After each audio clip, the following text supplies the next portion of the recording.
the chest x-ray. Now, anytime you hear radiography or graphy in the questions, think about x-ray. And when you hear radio, that's going to be a normal x-ray. With x-ray, when it comes to safety, make sure that if it is a female, they are not pregnant. That is the main thing that you need to know as far as the NCLEX is concerned. Now let's come to male. If it's a male, we don't have a problem. Female with hysterectomy, we don't have a problem either.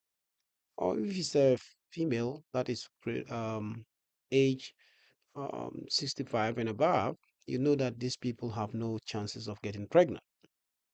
The other thing you need to talk about is going to be probably any jewelries or any metal on the person's body. We need to notify the technicians so that they will not misinterpret it for anything else. That's all you need to know as far as X-ray is concerned. So think about pregnancy. So we have to rule out pregnancy before they go in for the test. The next one we're going to talk about, which I've already started explaining, is the arterial blood gases. I already told you that you will not be the one responsible for getting the arterial blood gases. Instead, it's going to be the respiratory therapist. But it is also your responsibility to know how to interpret them. I've already talked about carbon dioxide levels increasing. It is going to drive the pH down. And in this case, we're going to get what we call respiratory acidosis. On the other hand, if the person is having a panic attack and they are hyperventilating, we expect the carbon dioxide to go down, and therefore we create an alkaline environment. So we should be thinking about what we call respiratory alkalosis. Now let's come to sputum specimen. When the patient is admitted and then they suspect that they have some kind of lower respiratory infection, especially in the airways, the doctor might order what we call a sputum collection. In the case of TB, we get that. We also get pneumonia that we can also the doctor can ask us to get the sputum cultures. Now, the other one I'm going to talk about is the use of cameras. So sometimes they will go into the larynx, and that's what I call scope, laryngoscopy. If they are going into the bronchioles, we call it bronchoscopy. There's one thing I want you to know. Anytime you have an invasive procedure, you have to think about getting informed consent. And again, if it involves bleeding, make sure we get the coagulation studies before. That means that when it comes to the pharmacological aspect, you need to know that if this patient has been on any anticoagulant. If they are, the chances are that it's going to cause bleeding and then their blood cannot clot. You need to notify the provider, and then the provider will decide whether to carry it on or to hold the procedure. This is a safety issues, and that's why it's always good to remember the safety contains as far as these labs are concerned. The other thing is that if they go into the bronchioles and then they come out, they can also cause spasms. That is what we call bronchial spasms. And so when you get your prioritization questions, and then they tell you that a patient went in for bronchoscopy and the answer returned, you are getting a report on three patients, and you have another patient who is having COPD exacerbation and then is on 2 liters of oxygen, but their vitals are stable. Even though they both are respiratory problems, the one who just came back from bronchoscopy is the first person I'm going to look for because I'm not too sure if they end up bleeding, where they will be having what we call hemoptysis when they are coughing out blood.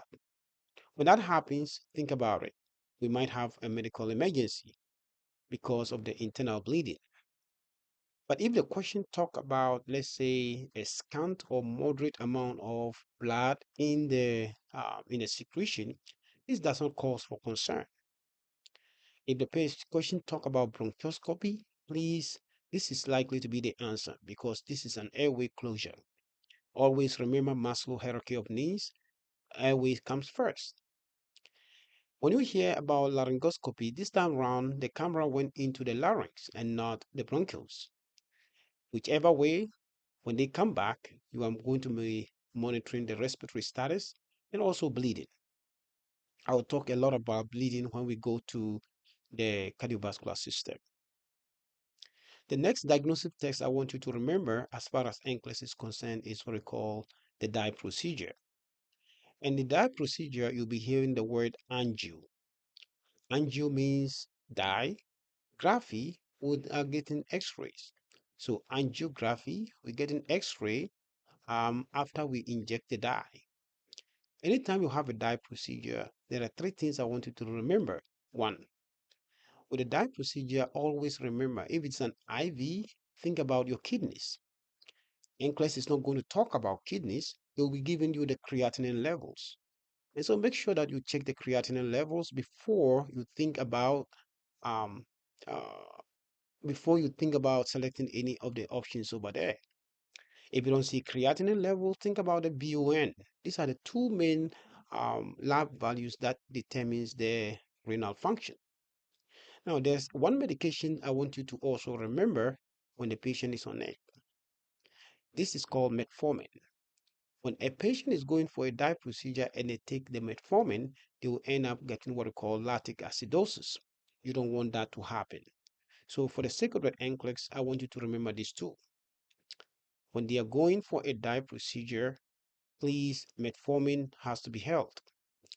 Again, check their creatinine levels because after the dye procedure, they will have to pee the dye.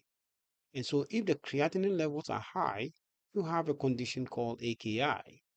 And this will be a contraindication to that of the dye. Again, check about allergies to seafood, check about the allergies to iodine. You know that from this in school, so I don't expect to go through them into details. Now, let's go to our next diagnostic procedure. This is called torosynthesis. Now, think about torosynthesis. Anytime you hear the word synthesis, it means that we are aspirating fluid from one of the cavities in the body. This happens in the thorax, which is going to be the chest. We call it the torosynthesis. In torosynthesis, the doctor goes into the pleural space with a needle and then aspirate the fluid that is built up in the pleural space, causing pneumonia or causing, I would say, pneumothorax. It could also be, sorry, it's not air, but it's going to be fluid. So in this case, we're talking about hemothorax. So most of the time when you see photosynthesis, think about either pneumonia where the person developed effusion. Mostly they will refer to it as pleural effusion. The next one I'm going to talk about, and after the procedure, which is photosynthesis, your major concern is going to be bleeding. Now let's come to the next one. We call it the lungs biopsy. In lung biopsy, think about it, biopsy. You're taking a sample or a tissue of that organism and then you analyze it under a microscope or whatever they're going to do with it, but they just want to know what is actually causing, is it cancer or not cancer. I'm not going to waste much time on that, so let's go to what we call CT is one of the tests that you usually be seeing. And so when you talk of CT, what is it? CT is just similar to that of X-ray, but in this case the pictures are taken from different angle. So let's assume that somebody is going for the CT. You are the nurse. What are the things that you are going to put in?